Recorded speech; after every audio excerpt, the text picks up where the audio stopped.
Exercice, c'est très intéressant pour vous de savoir le faire, car si vous savez faire avec 3 vecteurs, eh bien vous saurez faire la propriété du cours qui est quasiment identique, où il y a n vecteurs G1, Gn, et où on envisage le cas avec Gn combinaison linéaire des autres. Donc là, vous travaillez cet exotype, mais vous travaillez en même temps pour la démo. Je vous rappelle les définitions, il n'est pas nécessaire de les écrire dans une copie, tellement elles sont usuelles. Vect U1, U2, ça stocke des variables qui sont des combilinéaires de U1, U2. Et même chose pour vect U1, U2, U3, ça stocke les combilinéaires des 3 vecteurs. Je vous rappelle également la méthodologie quand on veut montrer une inclusion d'ensemble, un stock de variables inclus dans un autre.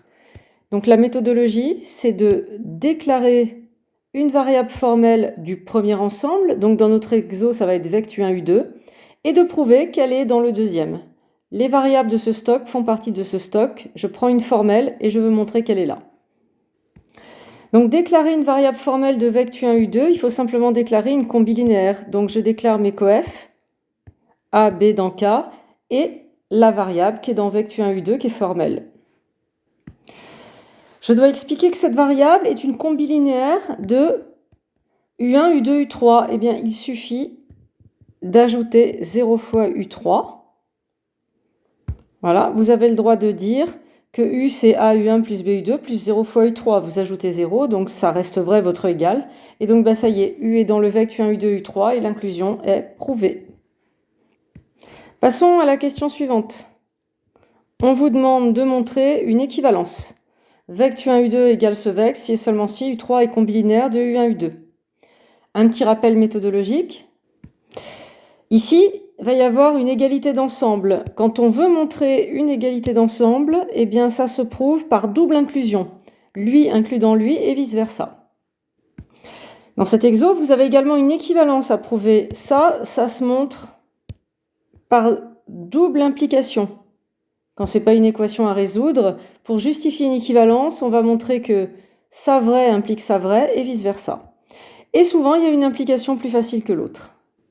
Enfin, dernier rappel méthodologique, quand vous voulez montrer une implication du type A implique B, vous commencerez toujours votre rédaction par supposons ce qui est devant la flèche là vrai, l'affirmation devant la flèche vraie.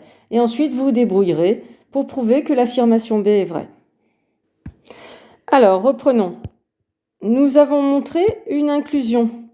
Du coup, quand on vous demande de montrer que ça égale ça, eh bien, puisque vous avez déjà montré que cet ensemble est inclus dans celui-ci, vous n'avez plus qu'à montrer l'inclusion réciproque, d'après le rappel méthodologique. Donc là, il y a une inclusion qui est toujours vraie, et donc on simplifie l'équivalence qu'on doit montrer en ça inclus dans ça équivalent à ça. Le sens facile, c'est le sens direct, c'est-à-dire le implique ici immédiat. Si j'ai ça, alors j'aurai U3 combinaison linéaire de U1, U2. Du coup, vous démarrez la rédaction, comme indiqué dans le rappel, par supposons cette inclusion vraie. Supposons ce vect vrai. Et là, c'est très simple. Les variables stockées dans ce vect, c'est toutes les combilinéaires de U1, U2, U3. Et du coup, parmi ces variables, il y a U3. U3 est une variable de cet ensemble. Et donc, puisque cet ensemble est inclus dans l'autre, c'est aussi une variable de vect U1, U2. Et s'il est dans vect U1, U2, eh bien, c'est qu'il est combilinéaire de U1, U2, obligatoirement, puisque c'est la définition de cet ensemble. Quand une variable est dans ce vect, c'est qu'elle est combilinéaire.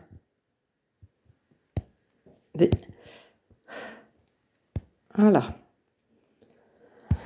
Et vous venez de démontrer le sens direct. Passons au sens indirect. Donc je veux montrer cette fois l'autre implique. Donc si U3 est combinaison linéaire de U1, U2, alors on aura ça. Vous avez compris, déjà, il y a une règle de base de rédaction, c'est que vous allez commencer votre démo par supposons U3 combinaison linéaire de U1, U2. Et là déjà, si vous supposez que U3 est combinaison linéaire, ça peut être bien de déclarer A et B qui sont les coefs d'une telle combinaison. On se doute bien qu'il va falloir utiliser cette expansion spécifique de U3.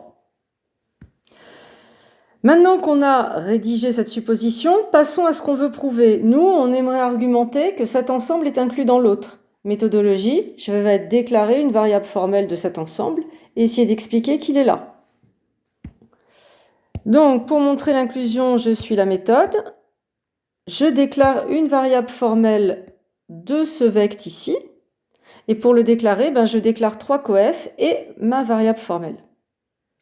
Cette variable, j'aimerais arriver à argumenter qu'elle est dans vect U1, U2. Donc en fait, je veux dégager U3 de cette combi.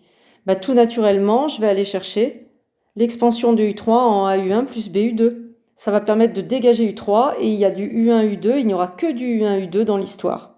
Et normalement, je vais atteindre ce vect U1, U2. Il n'y a plus qu'à se laisser porter par la reformulation ici. Donc là, l'exercice est presque fini. Voilà, je reprends ma variable U et je remplace U3 par l'expansion AU1 plus BU2. Je range tout ça. Je récupère A plus alpha gamma fois le vecteur U1 plus bêta plus gamma B, variable U2.